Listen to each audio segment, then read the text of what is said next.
Fortnite's weather update has officially released, and yes, tornadoes and lightning storms are here. We also have a new weapon in-game, and a ton of leak mythics coming in the next few weeks, all covered in this video. But first, let's break down the weather changes. Like I said, tornadoes are available, and they are monstrous. They form in the middle of matches and suck everything in the area up. You can use it as a mobility tool to get around the map, or stick around and let it launch you anywhere. And to celebrate Tornado Week in Fortnite, Epic has actually increased the chances of these things spawning in your match, so expect one in every single game. You gotta keep an eye out. And so with an absolutely huge feature like this arriving in Fortnite, we had some questions. I mean, what if you could attach a web slinger to a tornado? Is it even possible? We just had to try it out for ourselves. Yo! So you could hook onto an item in a tornado and then just have the unlimited web if you manage to do it. Now that is pretty helpful. Also kind of weird. Out of everything that could have happened, I really wasn't expecting that. The fact that you can web sling on them, but it just absolutely breaks the game. I mean, to be honest, classic Fortnite. But what if we want to take it a step further? If you're driving and a tornado appears, what happens? Can you actually drive in the tornado, or do you get thrown out? Yo, it's actually taking the entire car up and we're flying inside of it. And you can shoot while you're in the car. That is insane. I can't believe this works. Okay, I wasn't surprised you could stay in the car, but switching seats and being able to snipe people from above, now that is a pretty genius strategy. You have to admit, tornadoes might just be the best thing that ever happened to snipers this season, but it gets even better. Web slinging check, driving check, what about riding a shark? All right, there is no way that this is actually gonna work. Yo, it took the shark with us. We are skiing in a tornado with a shark attached to us. What is Fortnite nowadays? I have no idea what's going on. Like, what? Okay, I gotta say, that is the derpiest looking shark I've ever seen. Guy was spinning so slowly, it looked like he was flying through the sky in slow motion. But hey, worked like a charm, even though it does look absolutely ridiculous. And tornadoes weren't the only thing added in today's update. You could also come across dark clouds that shoot out lightning. If you get hit by a lightning bolt, you take a small amount of damage and the area sets on fire. But in return, you get a nice speed boost for your troubles. And so here's a cool secret. If you want to increase your chance of getting hit by a bolt, Epic themselves recommend to stand in some water below the cloud, or if you can't find any, head to the highest peak you can find in the area. You might just get lucky enough to be struck. And so that leaves the question, what about people who are just passing through? Can they get struck while gliding? Well, the answer might surprise you. Dude, that's so cool. You can get struck by lightning while you're gliding down. That's insane. Oh man, okay, I'll definitely be avoiding these clouds while gliding around now that I know that lightning could delete your glider. Now that is dangerous. And so we've got lightning, we've got tornadoes, but a familiar face has also joined the game. Say hello to one of Chapter 2's most interesting weapons, the flare gun. Yes, it is back, it still works perfectly. Feel free to go around marking enemies in every nook and cranny, but seeing an old weapon back in Chapter 3 makes us wonder how it works with new features. Especially because the Buttercake NPC is underneath the snow on the island, so considering the flare gun scans wildlife, will it reveal Buttercake? Let's try it out. Okay. It doesn't work.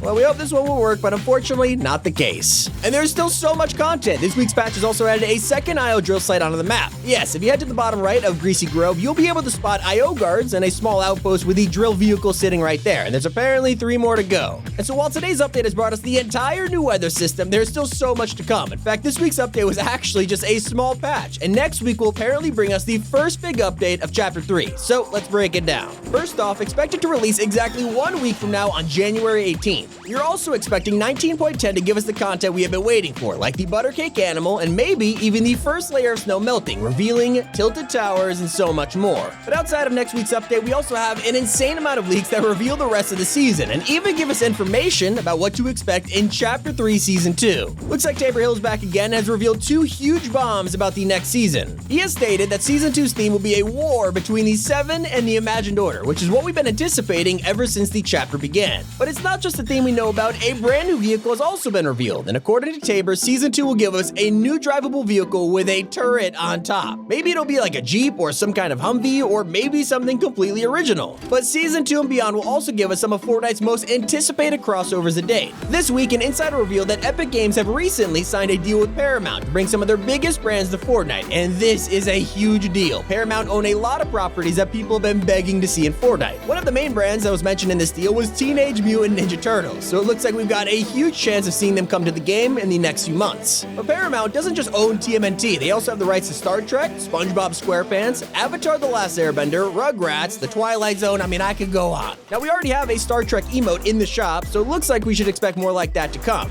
We also got an Imagination emote from SpongeBob before, so maybe he'll also come to the game in the future. There's so much to look forward to. But things you could actually see gameplay of are the upcoming Chapter 3 weapons. To start off, we are soon going to be getting a new version of the meat item that has been in the game since Chapter 2 Season 6. And if you look hard enough, you'll notice that this meat is actually blue rarity, which isn't out yet. Now, luckily, once you get your hands on this rare meat, each bite will give you 50 health. Yes, 50. This is way better than the versions we currently have. But it's not the only OP consumable. Joining it will be something called a Quick Heal, which is going to be a simple pepper that only gives 15 health but a super quick speed boost. And things get really interesting though as we move on to the Burst Squad Heal. And from the name alone, it sounds super overpowered, but when you actually use it, this thing gives 75 health to your entire squad in one go, and then has a cooldown before you can use it all over again. On to actual guns, soon you should expect a mythic SMG to arrive in Fortnite. It'll be called the IO Brute Stinger SMG, and trust me, I don't think I want to mess around with anyone who has this thing in their hands. The Stinger SMGs are already insanely cracked in Fortnite, but a mythic version is going to be even more broken. Creative mode will also be getting a whole collection of melee weapons soon exclusive to that mode. We'll have hammers, axes, swords, spears. It is going to be amazing. But by far the most interesting weapon coming in Chapter 3 will be the return of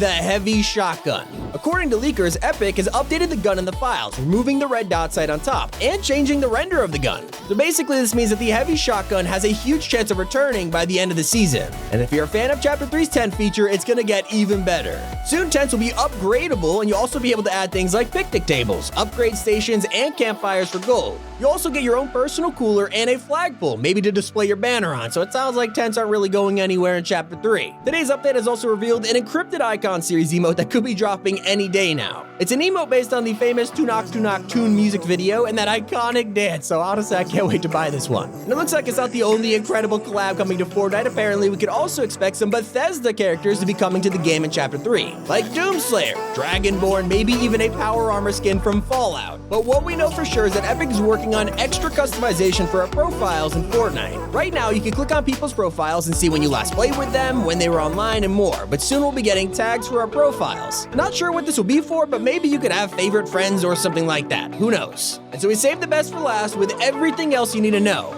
This week, a new tournament will begin, and it's the Fortnite PlayStation Cup. It's back again. It starts on January 14th for PS4 and PS5 players. If you participate, there's over $100,000 up for grabs. So, get practicing. And as for the current state of the map, we touched upon how next week's update might bring us some huge map changes, and now we have the numbers to prove it. The snow has various stages and has been melting for the past few weeks. Currently, we are on Stage 3 of the snow melt, and Tilted Towers is revealed on Stage 6. It looks like the snow is melting more and more every 3 days, which means by the time we hit Stage 6, it will be the day of the 19.10 update. So basically, we're 1 week away from everything. Expect Tilted Towers, the Buttercake NPC, grenade launchers, and also the return of the Imagined Order. It seems like they will finally have finished their digging soon and will open up their new POI, Covert Canyon. There's so much to look forward to. So with that said, I'm going to go back to riding around in tornadoes. Hope you guys enjoyed. It's been Tommy. Keep it here on Top 5 Gaming.